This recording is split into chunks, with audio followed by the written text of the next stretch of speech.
Welcome back to After the Storm. This is the Canes game review for game number 17 of the season, a 4-2 loss to the Tampa Bay Lightning. Before we start breaking down the game a little bit, I honestly didn't think this was a bad game, even with Carolina's loss, I should say. I don't think this was that bad. I thought they played a really strong game. There was times where it really opened up and times where it really closed off. In the mix-up of, two shutouts against this Tampa Bay team, we lost sight of the fact that these are the reigning Stanley Cup champions. This is a team that 2 years ago won 60 regular season games. They're a very, very good hockey club. And if you went in and treated this 4-game set like a mini playoff series, this is kind of typical of how a really good, two really good teams playing against each other in a playoff series will go. This is game number 2 of the 4-game set, and what we saw tonight was an adjustment. Tampa adjusted very well to the Canes' game plan, and honestly, this game was still very close, which is really, really good when you're talking about, from a Carolina perspective. That means they're hanging with one of the best teams in all of hockey right now. Introing this game, Reimer back in the net after Nedeljkovic's shutout. Vasilevskiy drawed back into the net as well. They gave him another opportunity instead of going to a backup. Jake Gardiner remains out in favor of Hayden Fleury. Steven Lorentz remains in the lineup as well for the injured Teuvo Teravainen. The first period, in a nutshell, was very heavy. Tampa came out flying, and they got a lot of chances. Reimer was scrambling just to fish out of water at some points. He was very good in this one. Not as strong as I'd like to see him. He was out of his crease a lot in the first period, but he seemed to tone that down toward the end of the game. Tampa was just having a much better start than the February 20th game. Man, oh man, this was just a completely different team. It felt like we were playing a completely different team out there, and that's just a testament to how good the Tampa Bay Lightning are. Toward the end of the first, though, Steven Stamkos goes off for a slashing, and just as the penalty actually ends up expiring, Jesper Fast in front gets the first of his 2 goals on the night. Canes lead 1-0. And what would become a kind of a theme of this game, there were some really borderline dirty hits by the Bolts in this one. The first one, Matthew Joseph boards Martin Necas in the same corner as McGinn would get boarded in the third period. And to close out the first, Andrei Vasilevskiy made this really nice backdoor toe save on Nino Niederreiter. Niederreiter couldn't control the puck off of a Trocheck centering pass. But Vasi got over there and made sure that the game remained only 1-0 as we head into the second period. And to an extent, this is kind of where it fell apart. I thought the game would actually open up quite a bit more for Carolina in the second period. It did in the February 20th game. But to an extent, it was a little bit the opposite. I think the game opened up a little bit more for Tampa, actually. Aho took a hooking penalty pretty early on in the period. And on that power play for the Tampa Bay Lightning, Steven Stamkos from his favorite spot, that left dot. One-timer, Reimer gets a piece of it, but it gets through him. We're tied up 1-1. The first goal for the Tampa Bay Lightning in 178 minutes and 19 seconds of play against the Canes, dating back to last season. And at this point, this is where Andrei Vasilevskiy really became the best player for the Tampa Bay Lightning in this one. He made 2 really good stops here on Jake Bean and Steven Lorentz. And I'm going to come back to Jake Bean later because I want to highlight just how damn good he was in this game. About midway through the period, though, Victor Hedman gets a nice little pass and from the left dot as well. He gets a bit of a chance to walk in. I think it was Pesce who tried to go out and block the shot. Don't think it hit Pesce at all, but it might have caused some irritation with Reimer's view of the puck. It's also a really, really good shot from Hedman.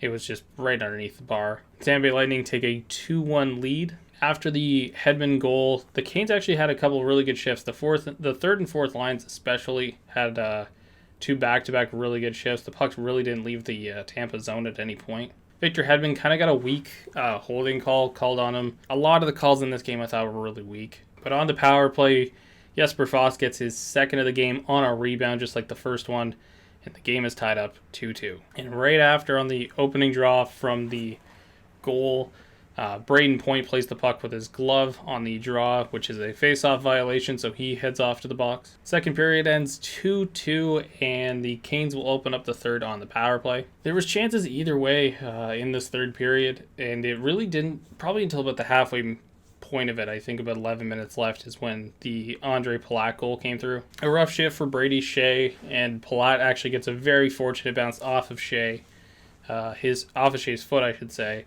off of Reimer and into the net. So with about 11 minutes to go in regulation, the Tampa Bay Lightning have a 3-2 lead. And Carolina really did start turning this around. A lot of chances, lots of pressure. If you noticed in the third period, though, as soon as that Palat goal went in, man, did the Bolts ever just collapse. They just 5-man right into that tight box, right in the slot, making sure that the rebounds got cleared and that the shots got blocked. And on the chances that the Canes did have, there was a handful of Jake Bean chances. There was a handful of near misses from Svechnikov and Aho. The main theme was Vasilevsky standing tall in the net. At about the 2-minute, 10-second mark, Reimer got pulled from the Canes net. A lot of chances in front. Great saves by Vasilevsky. Great defensive play from the Tampa Bay Lightning. And on a weird entry play from Aho on this toward the end of the game, with probably about 40 seconds remaining.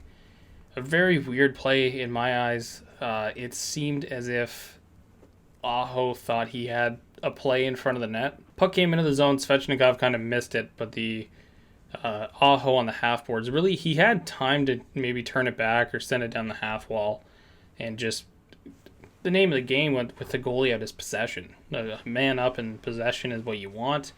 And Aho seemed like he just rushed it, and it was a very easy turnaround for the Bolts as Killorn came down and had a very easy other way empty net goal. And that's how this one would end. 4-2 loss. The Canes had a couple more chances before regulation expired. Big one for Hayden Fleury there too. But honestly, this wasn't a bad game. I thought they played very well. Really, what it boiled down to was a few key mistakes, a bad shift from Brady Shea, maybe a big mistake from Sebastian Aho, which doesn't happen very often in this game. And 2 perfect shots, one from Stamkos, the other from Hedman. And yeah, it's the Tampa Bay Lightning. They're going to win. This is what they're built for, and this is what they've done. So no, I don't think it's a bad game per se. I think they just got a little bit unlucky in this one, but they are right there, and that's such a good sign. Like, coming out of this, I have a lot more positivity, even though it was a loss, even though they lost 2 points in the division standings. I got to be positive about this because they're hanging with Tampa, and that's really what we want. 2 things. The other one I want to come back to is Brock McGinn.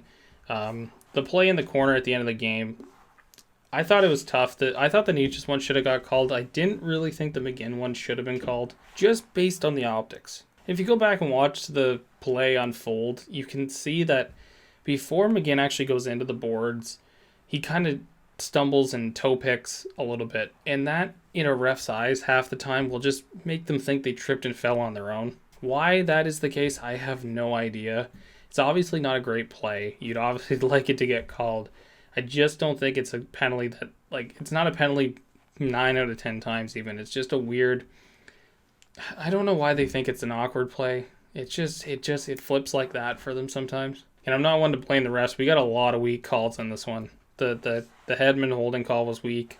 There was one in the first period as well. The Stamkos slashing penalty was weak as well. So we can't really complain about the refs in this one because the Canes were on the benefiting side of a lot of bad penalty calls in this one. But now let's go even more positive. Let's get away from the hits and the refs for a sec. Jake Bean, has he ever just been a revelation? When he first stepped in a few weeks back, I didn't like the look of his game all that much.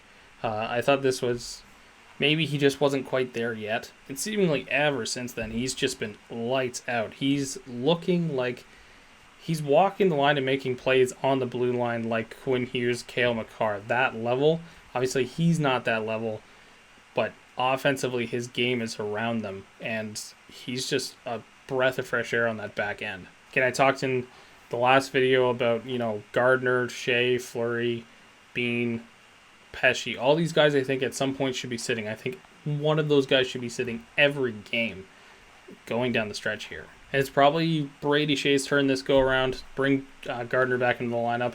Get that puck moving a little bit better because Bean has really solidified, and I feel like it's really difficult to take him out of this lineup right now. So that'll do it for this one, guys. Thank you so much for watching. If you liked the video, please give it a thumbs up. If you're not already subscribed to the channel, please consider subscribing down below. There's much more than just hockey content on here. And as always, I will see you guys on the next one.